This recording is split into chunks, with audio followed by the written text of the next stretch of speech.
Yes, recording PodJack95, Sam. Obviously, also Instagram page of Noizy Mind. And I did think this about Noizy Mind earlier. It is quality. The name for Noizy Mind, and obviously it's about mental health. Yeah. That's pretty much what it doesn't matter whether it's anxiety, depression, anything that to do with mental health.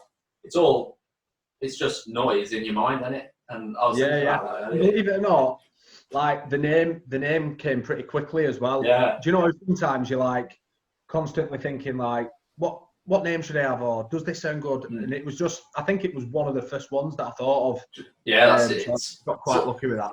It's like never change your mind, isn't it? You always go for your first option. It's real good, man. So let's tell people what's Noizy Mind, what's the page about. So basically, it's trying to get people to open up more about mental health. Yeah. But maybe doing it in like a bit of a fun, cool way. Mm-hmm. So I know obviously there's a big stigma around mental health and stuff like that. So I wanted to make it as cool as possible, so to speak. Mm-hmm. So obviously I'm a young lad, I'm 28, and people look at young people like they don't have any problems. Do you know what I mean? Yeah, of course.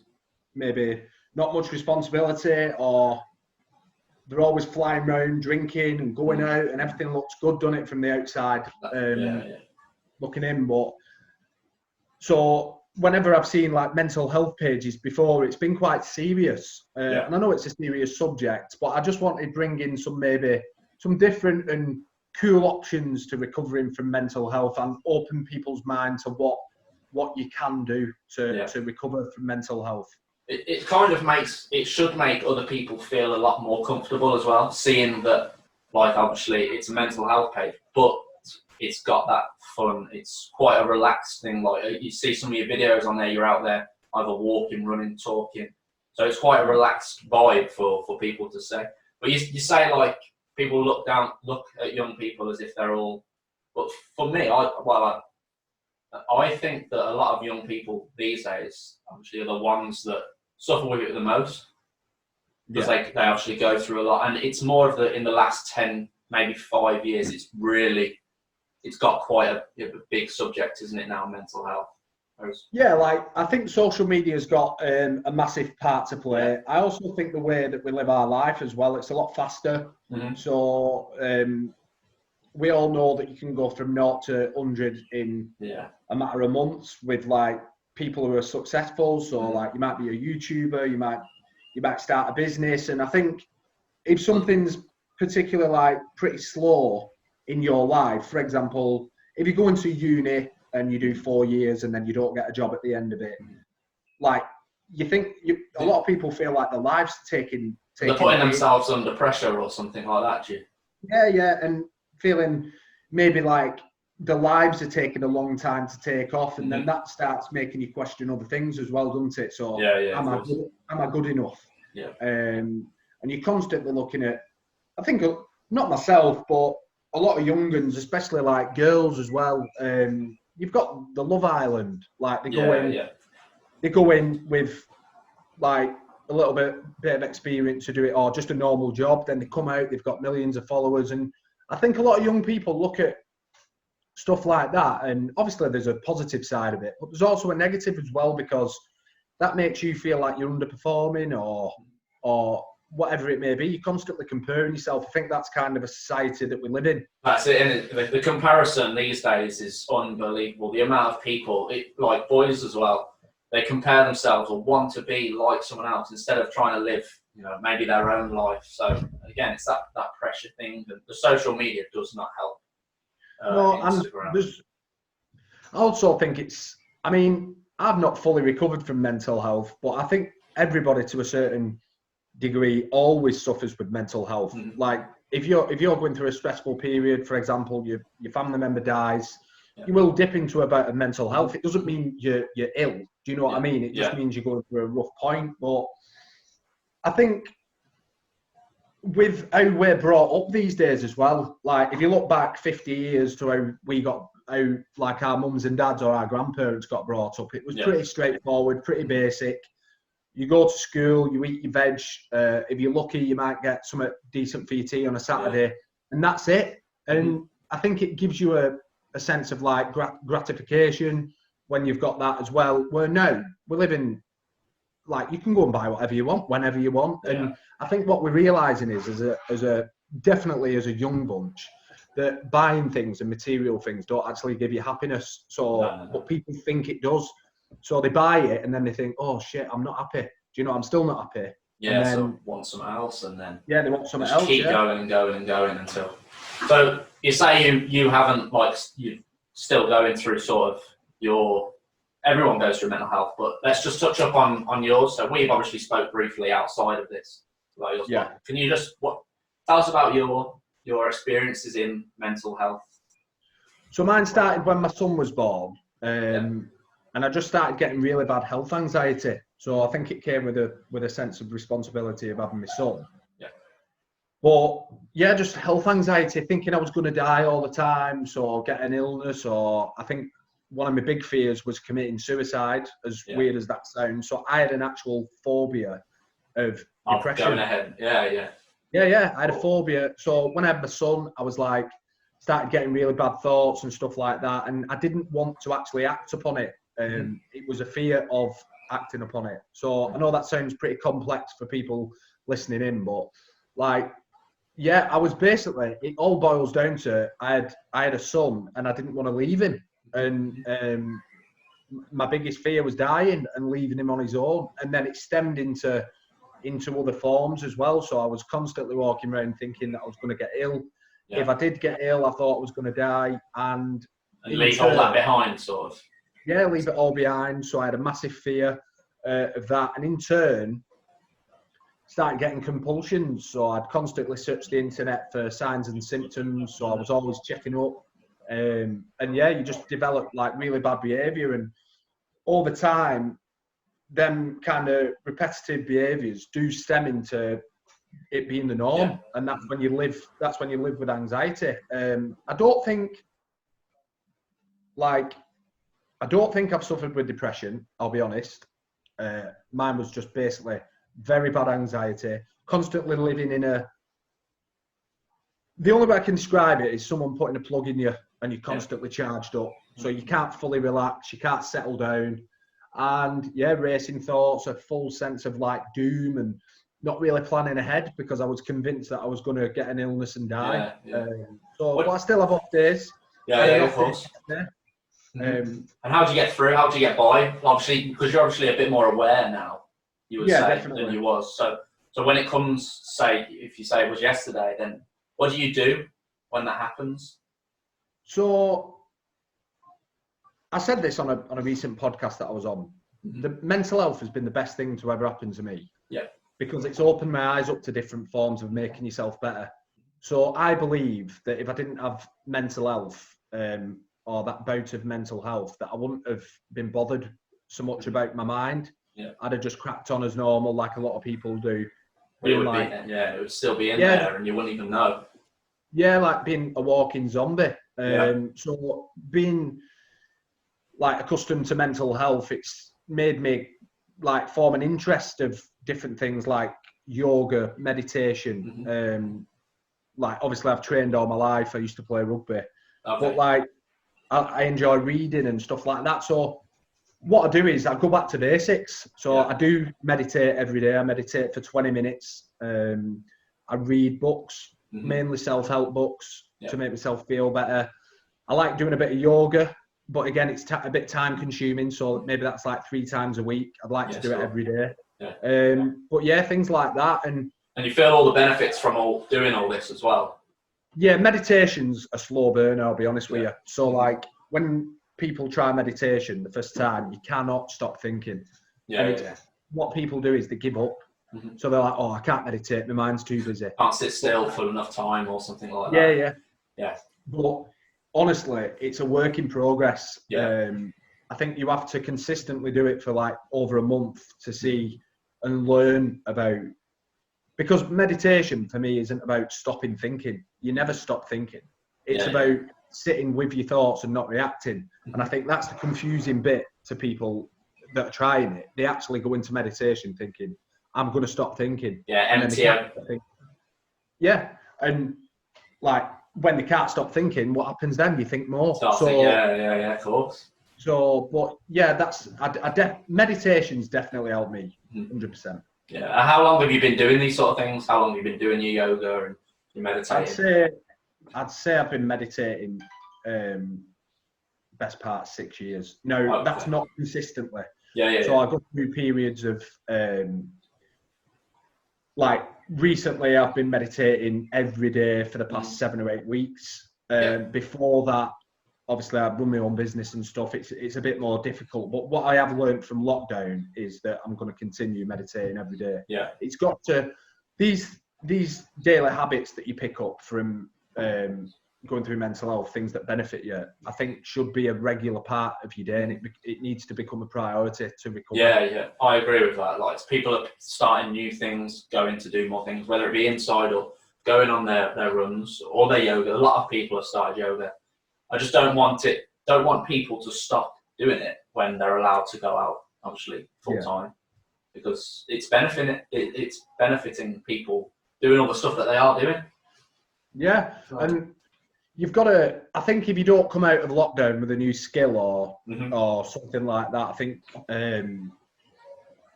you've failed. I don't think you've failed anybody else, but I think you've failed yourself. Just wasted the time.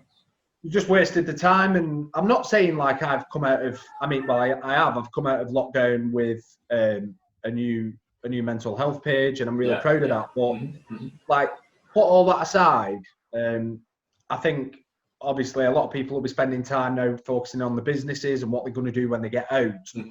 But I think if you've not come out of lockdown with a personal new hobby or daily routine or something that's maybe going to benefit your mind, I think you should start looking at doing so. I really do.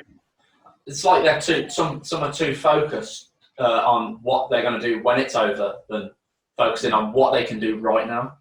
And you talk about like books. You talk about you've read a lot of books. I've got a book that was called The Restful Mind, and it's about living in the moment, living right now. Don't worry about the future, the past, or whatever. Doing things right now at this time. And if people are coming out or are gaining something from this time, instead of worrying about what they're going to do when they go back to work, then they will feel a lot better about this lockdown. I mean, I've done so much during this lockdown that if it weren't for lockdown, I wouldn't have been able to do. Like, do you think you would have? How would your page, do you think, gone down if it weren't for this? Well, it's something I've always wanted to do, but I don't think I would have had the balls to do it. Yeah. Because for me, the page started when I uploaded my first video. Yeah. And I think the reason why I uploaded that first video is because I think so many people, and I knew it was a time where this could be a period where people could really, the mental health could really be affected. So then I got to a point where it gave me the courage to actually upload it, because I thought, no, this is a really dark time for people that might be struggling or whatever. And then I thought, sack it, I'm going to do it. Where normally, if, like, for example, we're all at work, we're living our life, I don't really think I'd have maybe opened myself up as much, because from the outside, again, looking in, everyone looks okay. It's only been since lockdown that I switch on the news or I look at Facebook and people are talking a lot more about mental health and stuff like that. So I actually thought, sack it, I'm going to do it. And it gave me the courage to do it. And then I did the first video. I didn't actually put it on the page. I did it on a local community page. And I think it got just short of 30,000 views. It was mad. And then I was thinking about doing another one, and it was a family member that said to me, why don't you think about doing a page? Yeah. And again, you look at everyone else. This is the thing where you compare to other people. You look, and such a body's got 100,000 followers.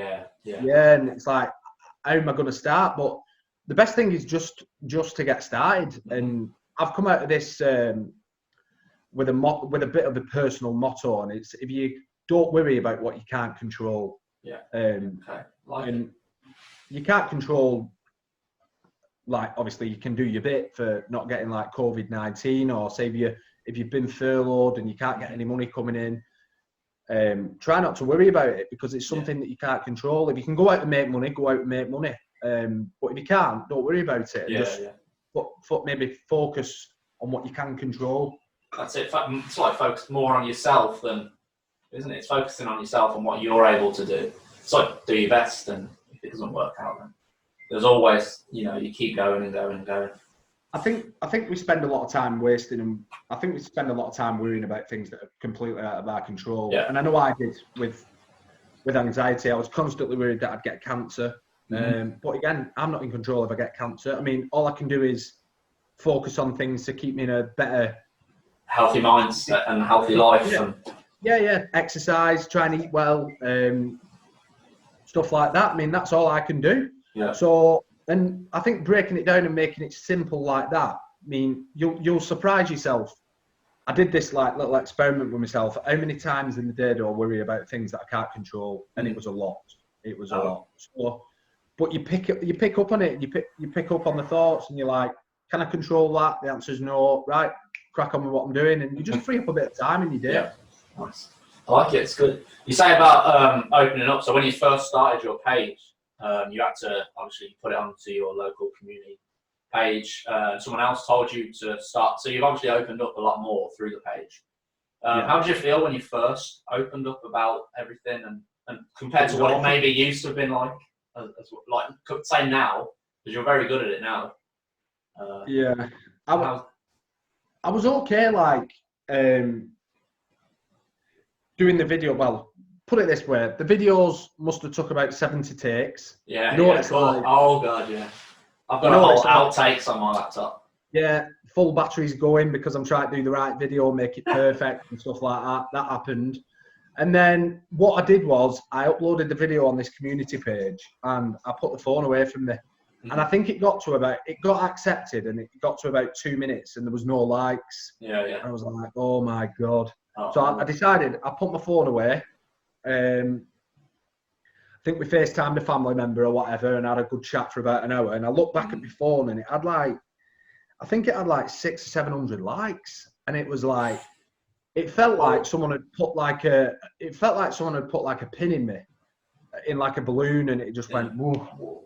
And then that's when I realised it was the best thing that I'd done when I did that. But you know, like you build it up in your head, don't you? Like you're gonna fail. And other things like that. But the thing about mental health is that it's not about the majority; it's about the minority. So if I help one person with that post, or one of my podcasts, or one of your podcasts, helps save a life. If someone sat in the bedroom now thinking I feel really bad and I'm a young lad and I shouldn't, and then they see my video and they feel better and they get in contact and start talking, that's it. That's it. Doesn't have to get the 600 likes, does it? Yeah. No. It's what you do for the others, isn't it? The people that actually feel the same way that you have, or the way that you do. Yeah, and it's also going back to the question what you asked. I mean, it is nerve-wracking. It's nerve-wracking. You're constantly worrying about your kind of content on your page and how far you can push it, and whether you're going to say the right thing or whether someone will judge you for something. I put a motivational video on the other day because I just try and put things on that have helped me. Yeah. And I do like the odd motivational video because it makes you feel good. It might make you put your running shoes on and go, but obviously I'm self-conscious because I'm like, I worry about what people who know me will think, like, who's this guy? Is he a motivational speaker now? Like, who does he think he is? And you always worry about There's always people, isn't there, that are looking to knock someone down. But what I think is, with people like that, I'm not going to talk too much about them sort of people, but it's like they've got some sort of issue as well that they don't want to accept. So they're going to knock it onto someone else, and it frustrates me when someone might put like your personal training video on, or your speech video, or some art, and someone's always got to criticize or something. And to me, inside, they're struggling somehow as well. But they just need to accept that what you're doing is for you, and stop worrying about what you're doing and concentrate on what they're doing themselves. Yeah, and like again, goes back to sorry about that. I think I just done a bit of pause.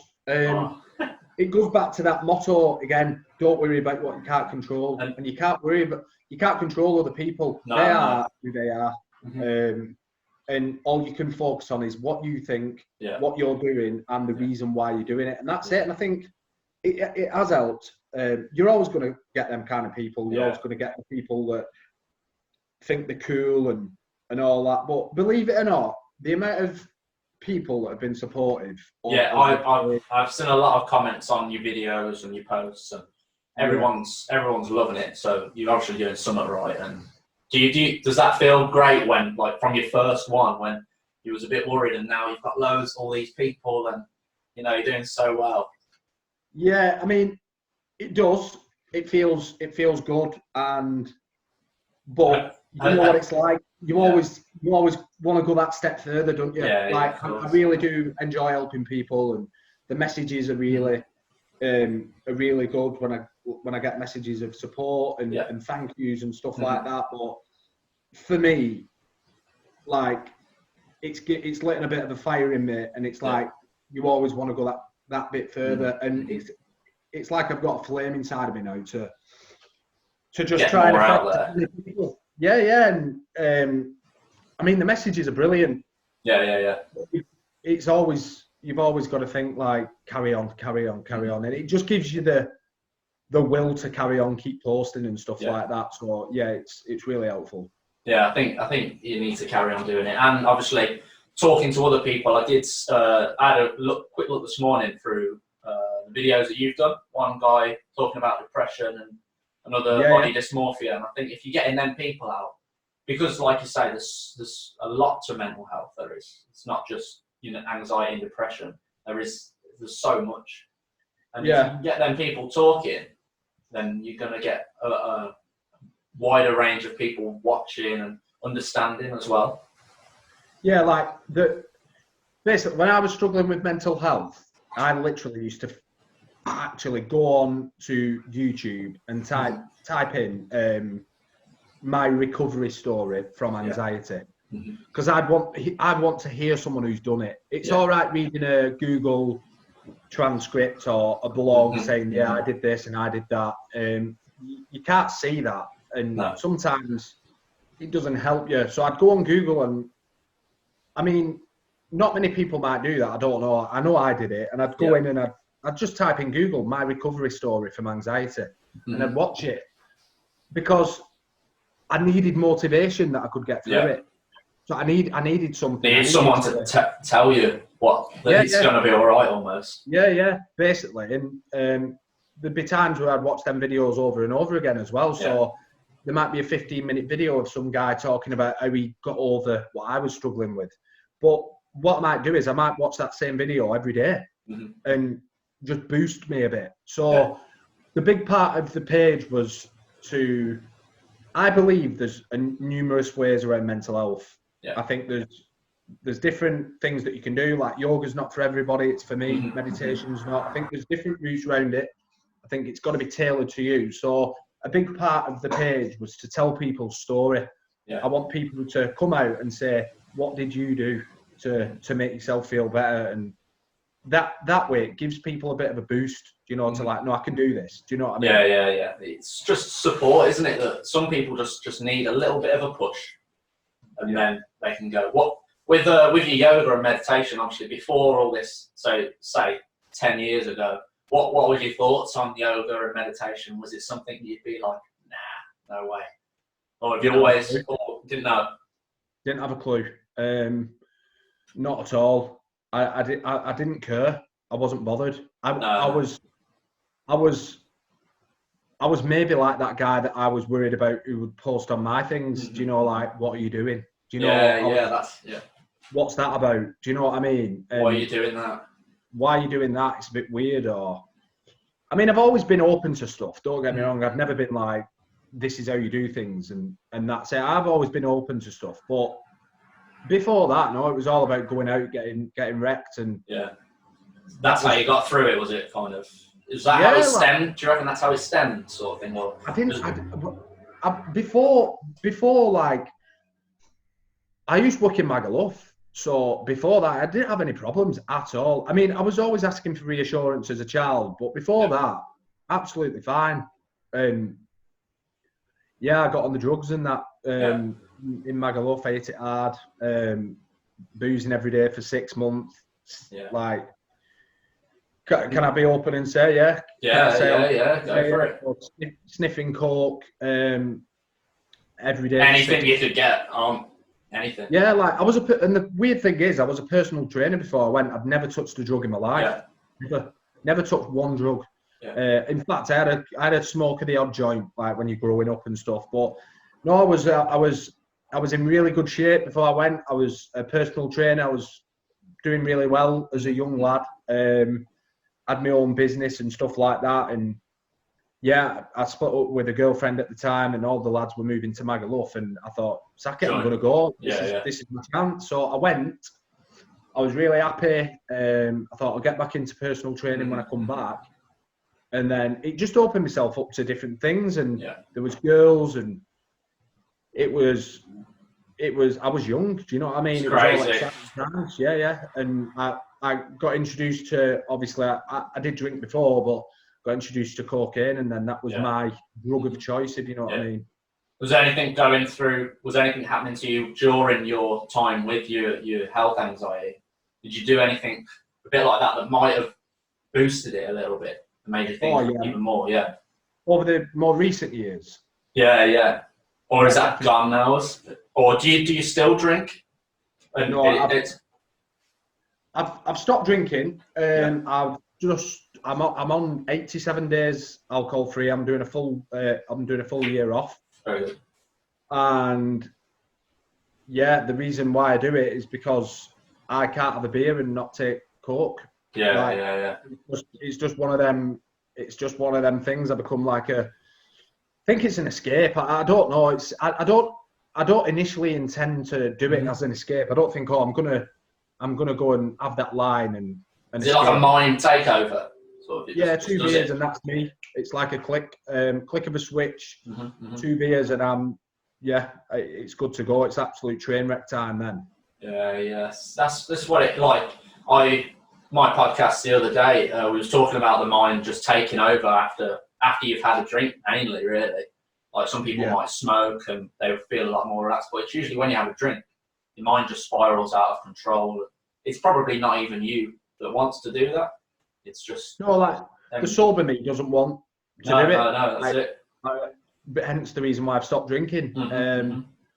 It's not something I'm proud of, but in the same breath, I am proud of it because it's all part of growing up. It's like what you said at the start, isn't it? Without doing any of them things that you would have done, you wouldn't be where you are right now.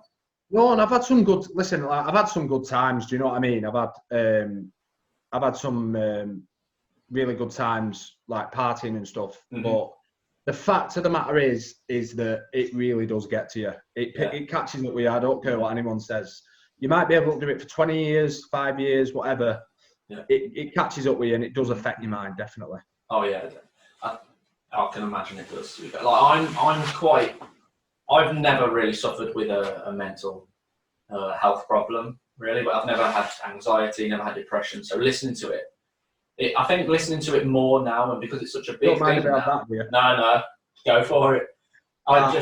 It allows me to understand a lot more, I believe. So like hearing stories from yourself and other people makes me realise that if something ever like what has happened to you does happen, then I don't know whether this will happen, but it's like I've got a heads up, so I can switch on and be ready for something that might occur like that.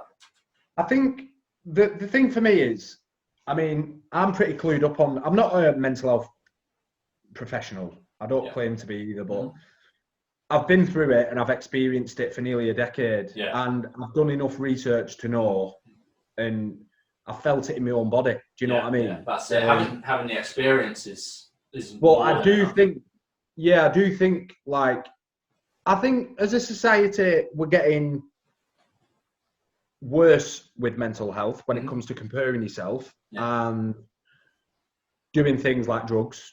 Drugs are like, you can get drugs anywhere now and stuff like that. I think we're slipping away that way, but I also think we're all becoming aware of the other part as well. So it's a bit of a weird one. We're stretching it out both ways. We're going that way with the drugs, experimenting that way, but I think a lot more people are going that way with like, maybe I should benefit my mind more. Maybe I should do something to benefit my well-being and stuff. Yeah. So I think we're going in both directions, aren't we? Yeah. That's it. That's what I do as well. Like you say, just keep healthy and stay fit. Do what I can to make sure that I stay as I am.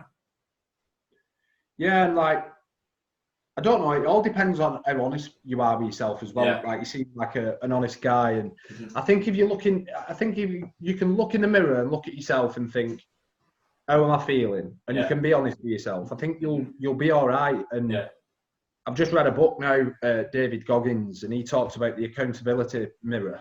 And it's just about looking in the mirror and being honest with yourself. And if you look in the mirror and think, like, I'm overweight, or I'm not feeling well, I'm quite insecure in my relationship, or I'm in shitloads of debt, whatever. I think if you can sit there and do that with yourself, you'll be all right. I mean, they're difficult conversations to have with yourself, don't get me wrong. Yeah, of course. I'm not saying that's going to be easy. But if you can sit there and be honest with yourself, be truthful with yourself, and then you can go from there. I think a lot of people struggle with mental health when maybe they try and bury it or push it under the carpet. Yeah. And before you know it, you've spent 2, 3 years, 4 years of your life living like that. And I think pretending to be someone else. Yeah, you've forgot who you are. And this is when people say, "Oh, I'm going to go and find myself." Yeah. And because you might be, even it's something so simple like knocking about with a new group of friends, and they're all a certain way, and you think, "Oh, I have to be like that." Do you know, to fit in? There's a lot of fitting in going on. So I think if you're always true to yourself, and you can have them honest conversations with yourself, and if there's something you need to like sort out or do something to make yourself feel better, I think you should do it. Yeah. Don't let nothing hold you back, really, isn't it?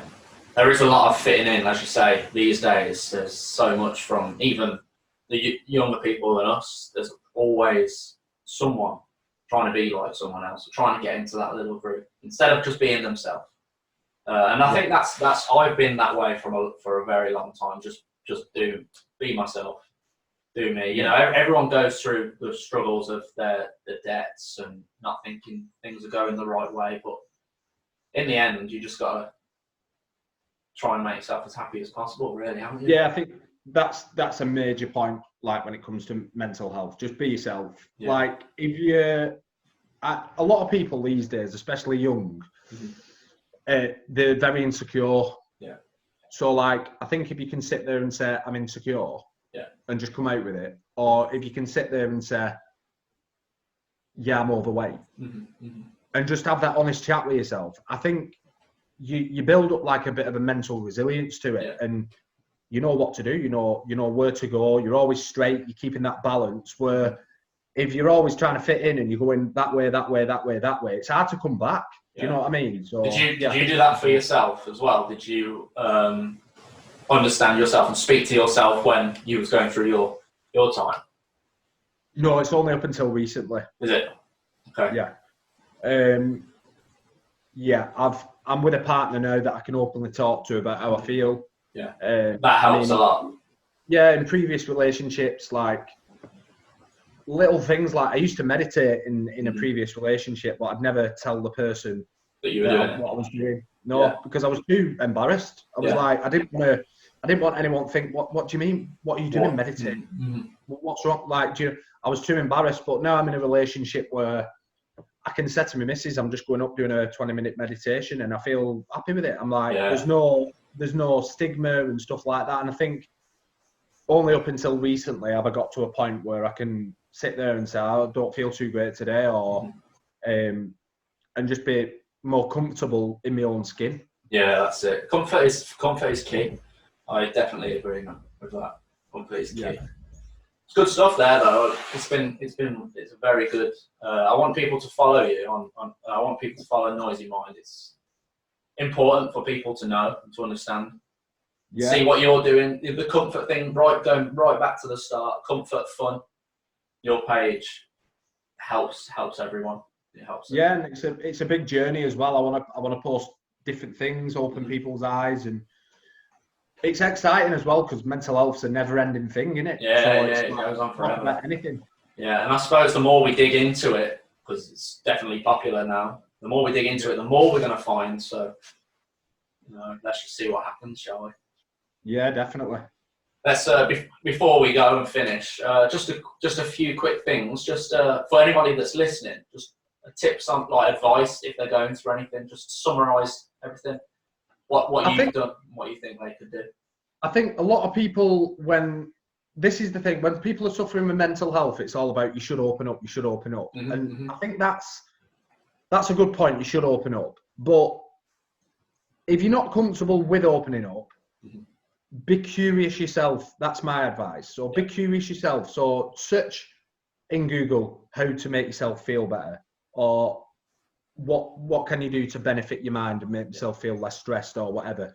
If you don't feel confident enough to open up and say, look, I'm really depressed, or look, I'm really anxious, maybe just ease yourself in by being curious yourself to what is out there to make yourself feel better. So, because it's very hard. I mean, I've done it for years, and people say, yeah, open up and talk and stuff, but it's only up until recently that I've even opened up about it. Do you know what I mean? So I think if you are struggling and you're feeling the pinch, you're feeling the pressure, maybe just start getting curious about what you could do to benefit your mind. Pick up the book, go to a yoga class, see how you find it, and just see how you go. If you still struggle after that, then obviously then talk. And listen, if you can talk and you feel confident enough, that's number one priority.